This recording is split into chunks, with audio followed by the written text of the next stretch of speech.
रिक्षाचालक म्हणलं की एकदम वेगळंच व्यक्तिमत्व लोकांच्या समोर उभं राहतं. पण रिक्षाचालक दिवसाला मेहनत करून 700, 800, 900, ₹1000 महिन्याला ₹30,000 कमवत असतो. कधी-कधी हा विचार पडतो की रिक्षाचालक कुठे ना कुठे श्रीमंत झालेले का दिसत नाही? श्रीमंत झालेले का दिसत नाहीयेत? का त्यांचे 4-4, 5-5 कार त्यांच्या दरवाजासमोर उभ्या राहत नाहीयेत? का त्यांचे बंगले वगैरे नाहीयेत? का त्यांचे फोर व्हीलर वगैरे त्यांच्याकडे नाहीयेत? हाच प्रश्न पडतो. मग ह्याचा कुठे ना कुठेतरी जीवनाच्या दृष्टिकोनातून सामान्य रिक्षाचालकाच्या मनावरती पडतोय का?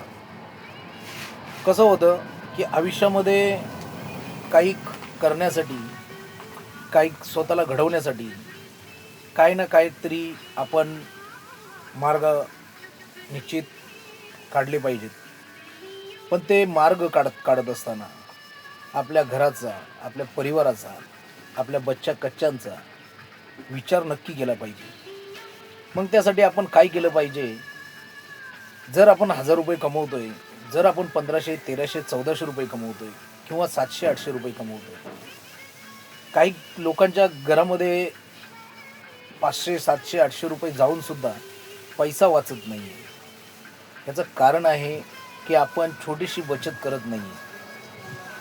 बचत न करता कुठे ना कुठेतरी आपला आयुष्य उद्ध्वस्त करून घेण्याचं काम करतोय का? कारण की बचत ही महत्त्वाची असते. बचतीमुळे कुठे ना कुठेतरी आपल्या संसाराला आधार मिळत असतो आणि हाच आधार मिळवण्यासाठी बचतीचा मार्ग आपण अवलंबला पाहिजे, असं माझं मत आहे. मग तुम्ही छोटीशी प्रक्रिया करा, जशी की ₹50 पासून स्टार्ट करा, ₹100 पासून स्टार्ट किंवा जर कॅपॅसिटी असेल तर ₹200 पासून स्टार्ट करा. पण प्रत्येक महिन्याला जर 6,000, 3,000, ₹2,000 जरी वाचले, तरी आपल्याकडे भली मोठी एक अमाऊंट 100% उपलब्ध होऊ शकते.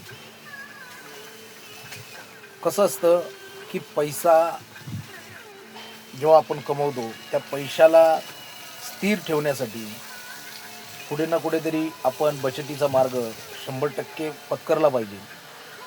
त्यानंतरच ही गरिबी दूर होणार आहे. त्यानंतरच कुठे ना कुठेतरी आपल्या संसाराला चांगलं वळण येणार आहे.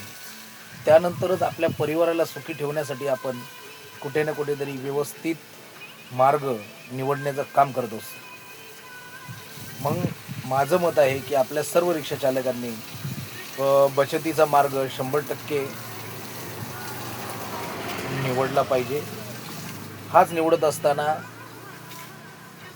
आपल्या परिवाराकडे दुर्लक्षही झालं नाही पाहिजे आणि मेहनत करत असताना एवढी मेहनत करा, जरी आपल्या आपल्या रिक्षा लाईनमध्ये जरी धंदा नसेल तरी मेहनत करण्याचा प्रयत्न करा. जेव्हा घरी जाता शेवटला त्या टायमालाही 1-2 ट्रिप मारण्याचा प्रयत्न करा. कारण की आपण आपल्यासाठी कमवत नाही आहोत, आपल्या फॅमिलीसाठी कमवत आहोत आणि हाच पैसा आपल्या फॅमिलीच्या कामाला येणार आहे, आपल्या लहान मुलांच्या कामाला येणार आहे किंवा स्वतःच्या कामाला येणार आहे. हा विचार करून पुढं ध्येय ठेवा. आणि रिक्षा लाईनच्या माध्यमातून भरपूर असा पैसा उपलब्ध होतोच. आणि जे रिक्षाचालक म्हणतात की आमचा धंदा नाही आहे, ठीक आहे ना, धंदा नाही आहे, तुम्ही 1 तास अजून एक्स्ट्रा काम करण्याचा प्रयत्न करा. 1 तास अजून घरी लेट जाण्याचा प्रयत्न करा. आणि 100% कुठे ना कुठेतरी तुमच्या खिशात 100 ते ₹150 येण्याचा नक्की मार्ग कुठे उपलब्ध होईल, अशी मला तरी आशा आहे.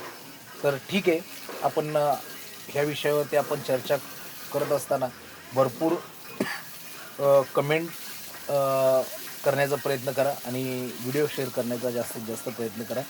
ठीक आहे, धन्यवाद. जय हिंद, जय महाराष्ट्र.